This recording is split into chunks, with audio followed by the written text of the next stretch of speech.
नमस्कार दोस्तों, बहुत बहुत स्वागत है इस वीडियो में। आप देख रहे हैं technical EDU AIIMS YouTube channel. मैं हूं आपका दोस्त भाई। आज के इस वीडियो में डिस्कस करने वाले हैं कंप्यूटर असिस्टेंट और आरओ का जो हाई कोर्ट से वैकेंसी निकली थी उसका टाइपिंग टेस्ट यहां पे आ गया है।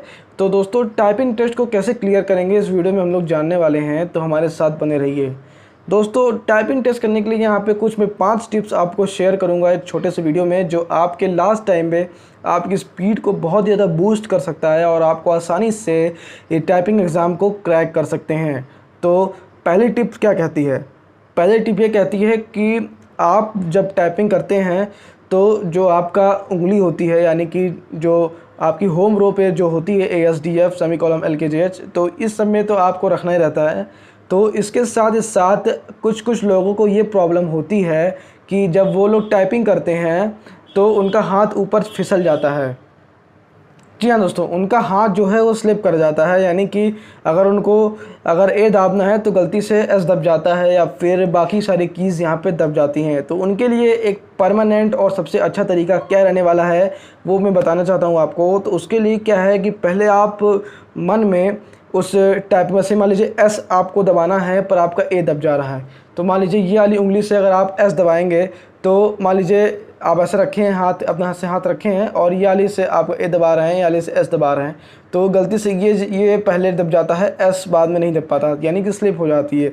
तो उसके लिए आपको क्या करना है, पहले आँख बंद करके उसको अपने माइंड में मतलब कि कनेक्ट करने की कोशिश करिए कि आपकी ये वाली जो उंगली है वो किसके लिए बनी है, ए के लिए। तो इसको आप मन में 2-4 बार आंख बंद करने के बाद उसी कीज़ को 2-4 बार प्रेस करेंगे कि ए टाइप करेंगे।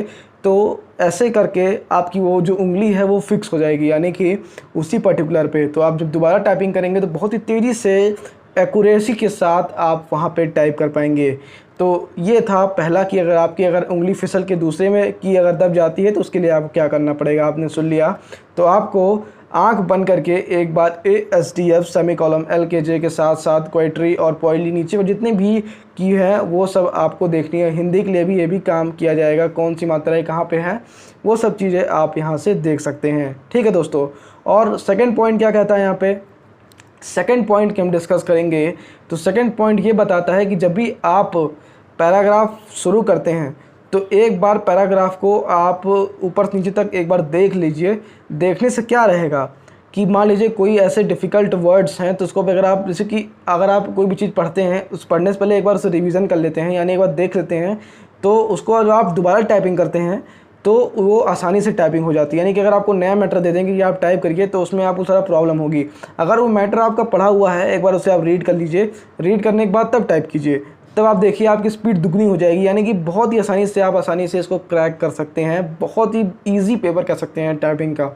एक बार पेपर को जो पैराग्राफ अगर टाइम मिले तो एक बार उसको ऊपर नीचे देख लीजिए, एक बार रीडिंग मान लीजिए, उसके बाद फिर आप टाइप कीजिए। ये है सेकेंड टिप्स। बात करते हैं तीसरे टिप्स की। तीसरे टिप्स की बात करते हैं तो देखिए, अगर आपने देखा होगा कि कितने लोग यहाँ पे एक ही फ़ॉन्ट पे हम लोग टाइपिंग करते हैं। एक ही फ़ॉन्ट पे टाइपिंग करने का मतलब क्या हो गया कि यहाँ पे अगर आप देखते हैं एक ही फ़ॉन्ट की बात की जा रही, जैसे कि यहाँ पे एक ही साइज़ में टाइप करते रहते हैं, यानी कि उनकी जो बुक है टाइपिंग वाली उसी को, या फिर जो नॉर्मली आप जो सॉफ्टवेयर यूज़ करते हैं वहाँ पे एक ही फ़ॉन्ट का होता है। यानी कि अगर मान लीजिए 22 है या फिर 14 है तो उसी पे आप टाइप करते जा रहे हैं। तो आपको फ़ॉन्ट चेंज करके करना है, यानी कोई 14 करिए, कोई 20 कर दीजिए, कोई 22 कर दीजिए। ऐसे करके आप करेंगे तो आपकी स्पीड जो है वो इम्प्रूव होती जाएगी। देखिए, जितना छोटा फ़ॉन्ट करेंगे उतना आप देखिए, छोटा फ़ॉन्ट करने से आपको कठिनाई तो आएगी ही। यानी कि जैसे पेपर का अगर आप कटिंग हो गया या फिर पेपर की जो हो गया, आप इंग्लिश पेपर आप टाइपिंग करते हैं या हिंदी पेपर टाइप करते हैं तो उसको टाइप करने में बहुत प्रॉब्लम आती है। पर आप अगर जो टाइपिंग बुक में जो दिया रहता है उसको टाइप करते हैं तो बहुत ईजी हो जाता है। क्यों हो जाता है? क्योंकि वो उसकी साइज़ बड़ा है, आपके माइंड में उस वर्ड को कैप्चर करने के लिए बहुत ही ज़्यादा एनर्जी आराम से मिल जाती है, आसानी से वो कैच कर सकते हैं।